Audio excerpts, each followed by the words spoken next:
Today we talk about closure and the importance of it in your fertility journey. I'm Dr. Mark Amols, and this is Taco About Fertility Tuesday.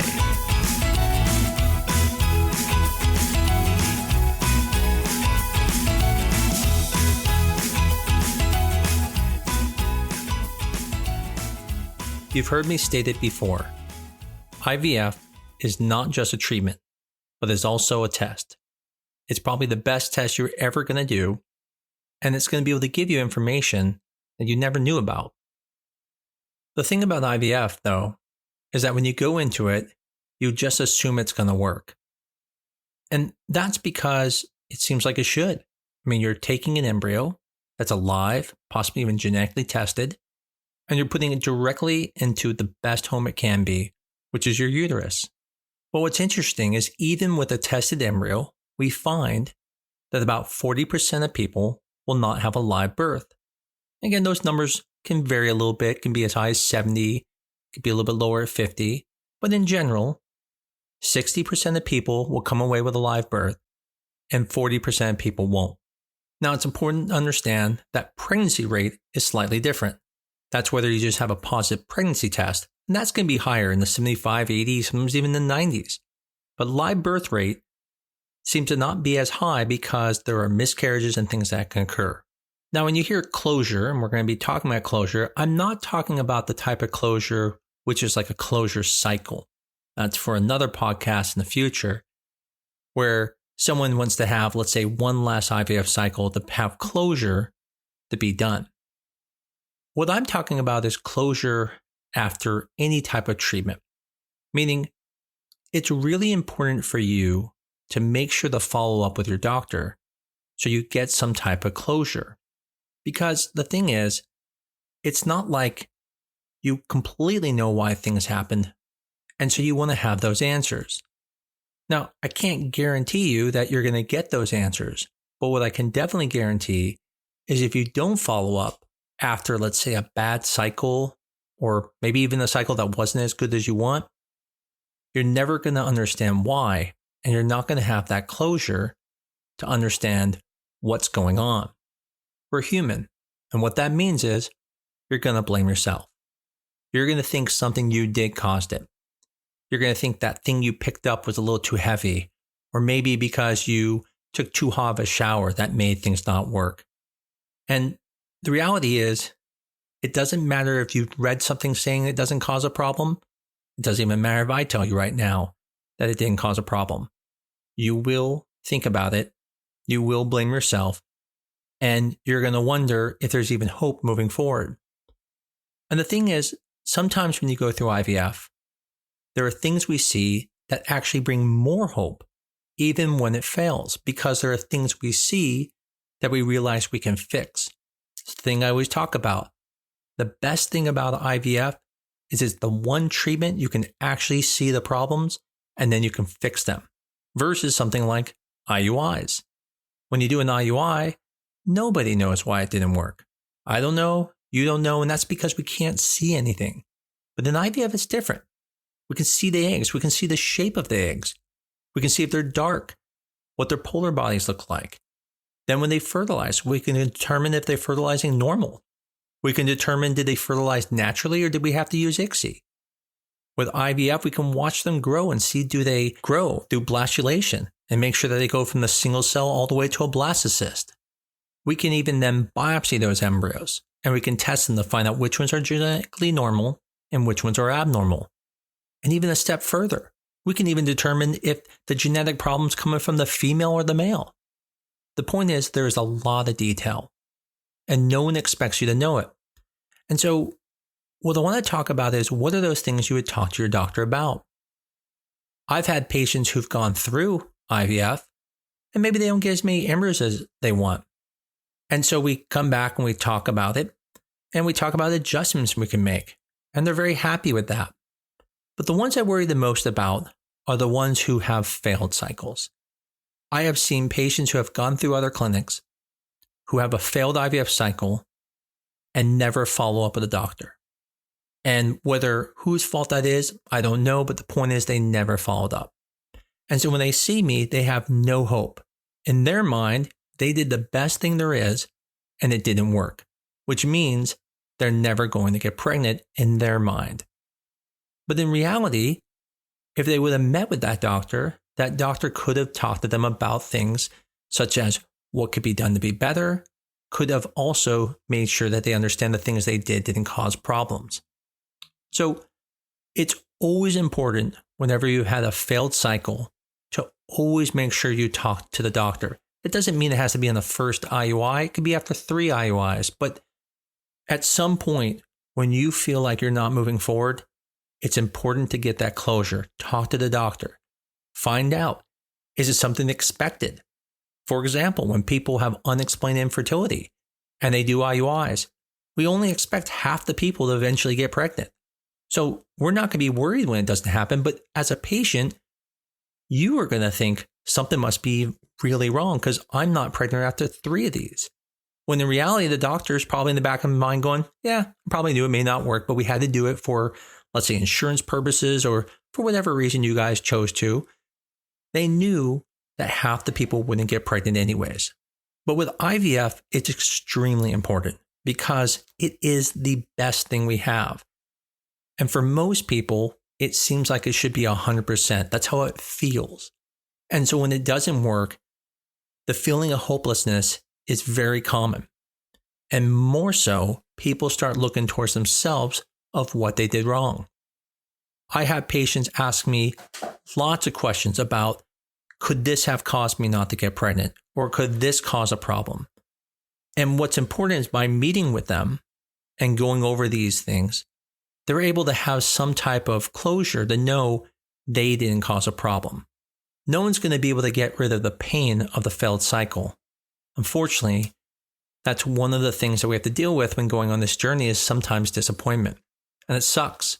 It sucks a lot because it's not like, oh, I'll just try again. Sometimes that's not something you can do. Maybe you don't have the coverage. Maybe it's just not working. But what I can tell you is rarely is the problem you. Usually there's something that we can pinpoint to figure out what's wrong. And so if you have a failed cycle of IVF, your doctor can sit down with you, go through each step of the process, determining how did the stimulation go? Did you make enough eggs? Did you make less eggs than you expected? They can look at the fertilization and say, hey, you know what? You actually did amazing. I had patients where we end up doing an IVF cycle. We'll draw someone, let's say like 16 eggs, but only 6 fertilized, which is horrible. But of those 6, like 5 of them go on to become a blastocyst. And they think their cycle went horrible. And I explained to them, really, when you look at it, it went amazing. It's just that your fertilization was so bad. That's why we ended up with fewer embryos. That's very useful information because now you get to walk away from that appointment and realize I actually didn't do bad. My eggs seem to be working fine. And once I make embryos, they grow out the blastocyst. It's just the fertilization was bad. And that's where you make those adjustments to be able to have better fertilization on the next IVF cycle if you choose to do one. Growth hormone's another one of those medications that, everyone's always talking about and thinks it's a new thing, but it's technically been around for many, many years. But there are some people who benefit from it. And so when you're looking through your IVF cycle and they say, okay, the stim went well, the blastulation went well, but a lot of the embryos were poor quality at the end. When I say poor quality, I'm not talking about genetics, but fragmentation or asymmetry of the cells. And so they may choose to then add growth hormone, which again gives you some bit of hope that there is some adjustment here that can be made. You're not just trying again, which obviously is very frustrating. Trying again, you feel like it's going to be the exact same results.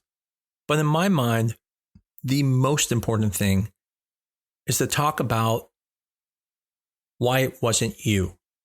You hear me say this all the time about how it's important to get your questions answered, and you need to walk into that appointment with your doctor and have a list of questions. Even if you think it's dumb, you're like, hey, I was watching American Idol last night. Could that have caused a problem? Hey, you never know. Okay, Simon Cowell, he's very mean sometimes. It could cause your emotions to change. I get it. But the point is, ask the questions. There's no stupid questions because you didn't come away with a baby. And now you have to have the courage to try again. And that courage is only going to come if you feel comfortable knowing that when you try again next time, the chances are still good. What you're not going to end up doing is being able to have success if you don't ever try again. And so I truly, truly mean this when I say closure is so important, even if you're never going to do it again. I've had patients who have no plan to do IVF again, and we tell them they have to have a follow-up for a closure cycle. And they, a lot of patients will get upset, and we even tell them we won't even charge you for it. It's that important to be able to have that. And even though they weren't going to try again, when I get done talking to them, they feel very relieved because they thought there was something wrong with them, or they thought there was something wrong that they did. And so they're able to at least say, hey, we're not moving forward, but at least we feel that we did our best. And that closure of knowing you did your best, even though it didn't work, can at least let you know moving forward, you're never going to second guess it. You're never going to wonder what if. And that's why, regardless if you're going to move forward, regardless if you're even switching to another clinic, make sure you follow up with your doctor to find out why they think it didn't work and to answer all those questions you have. Because again, there are no dumb questions. In the end, you're not going to be happy that it didn't work, but you're going to be happy that at least you know why it didn't work, or at least have some comfort in knowing it wasn't something you did. And that way, it's going to give you the courage to move forward again, to have success with either another cycle, or if pure closure and you're going to stop, at least to have the confidence to know that when you had closure, you did your best and you can feel good that you're not going to keep moving forward. This is a topic that's really important to me. I really do take the time to always remind patients how it's not their fault. I know I've even done podcasts talking about it's not your fault, but it's really important for you to know that. And like I said, make sure you follow up with your doctor. And hopefully, like us, they don't charge for a follow-up if you have the failed cycle because it's that important to do it. And most don't, by the way, because it's really important. And like I said, even if you're not going to do it again, don't worry. The information gathered from it is only going to help you at least have closure, even if you're not going to move forward. Hopefully this was helpful to someone, or maybe someone who's going through IVF right now and at least knows in the future, what to maybe do. Maybe you're someone who actually stopped. Maybe you never had closure and you're thinking, wow, I've always thought it was me and I never really did follow up to find out that it's something that can easily be fixed. And so what I'd recommend is, listen to this, go back to your doctor, talk to them, or, if you have a friend who's going through it, let them know this too. One of the best examples I have of this was I had a patient who went through IVF, and unfortunately, the fertilization was horrible, and they did rescue ICSI. And their embryo quality wasn't that great, and they didn't have success on their first 2 transfers. They had a pregnancy positive, but not success. And they were basically going to give up. And I kept asking her to have a follow-up, and she didn't want to because she was just frustrated, and I get it. But eventually I sat down with her and I explained to her, what happened. And she said, well, obviously my eggs are bad. And I had to explain to her that, no, you had rescue ICSI. That's not the same as having ICSI. And she didn't know that. She thought it was exactly the same chances. And I told her, no, it lowers your chances that if we did this right and now did ICSI, you're going to have a much different response. You'll have better blastulation, more embryos. And so we did it again. And this time she got lots of embryos, very big quality, and with the first transfer was successful. The point is, closure is important. As always, thank you so much for listening to us. And, please tell everyone about us. And if you have a topic you want me to talk about, send me a message on either Facebook, send it to me through email at tbft@newdirectionfertility.com. And if you really like it, give us a 5-star review on your favorite podcast medium. As always, I like talking to you guys every week and look forward to talking to you again next week on Talk About Fertility Tuesday.